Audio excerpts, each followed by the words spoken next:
چہرے کی صفائی پہ بات کریں گے ہم، کیونکہ چہرے کے بارے میں ہم سب سے زیادہ فکر مند ہوتے ہیں، چہرے پر ہم سب سے زیادہ توجہ کرتے ہیں. ٹھیک، چہرے کے بارے میں قرآن مجید میں آتا ہے وجوہ یومئذ مسفرہ ضاحکۃ مستبشرہ. قیامت کے دن کچھ چہرے روشن ہوں گے، ہنستے مسکراتے ہوں گے، خوش ہوں گے، اور کچھ چہرے سیاہ ہوں گے، غمزدہ ہوں گے، پریشان ہوں گے. چہرے کی خوبصورتی دن میں 5 مرتبہ وضو کرتے ہوئے اسے اچھی طرح دھونے سے خود بخود آ جاتی. قیامت کے دن نبی صلی اللہ علیہ وسلم اپنی امت کو وضو کے اعضاء کے چمکنے کی وجہ سے پہچانیں گے. جو شخص یہ چاہتا ہے کہ اس کے چہرے کی چمک بڑھ جائے وہ کیا کرے؟ اچھے طریقے سے وضو کرے، خوشی سے وضو کرے، وضو کا اہتمام کرے، وضو کو اپنے لیے بوجھ نہ سمجھے. لیکن چہرے پر کوئی ایسا کام نہیں کرنا چاہیے جو اللہ رب العزت کو ناراض کرنے والا ہو.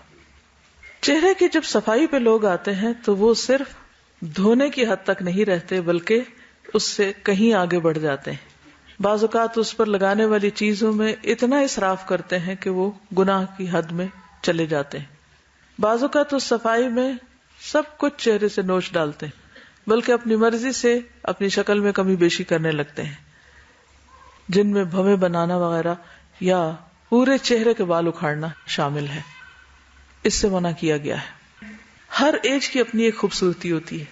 جو بچپن میں بچوں کے چہرے پہ خوبصورتی ہے اس کا اپنا ہی ایک حسن ہے یا اپنا ہی ایک انداز ہے.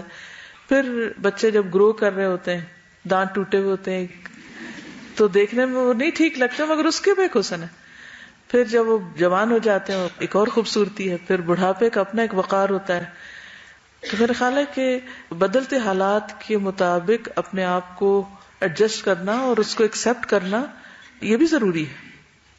بیماری کا علاج اور اس کے اوپر رقم خرچ کرنے کا تو جواز ملتا ہے، لیکن اپنے جسم کو ایسے تجربات کی نظر کرنا اور پھر اس میں اس طرح کی تبدیلیاں کرنا درست نہیں.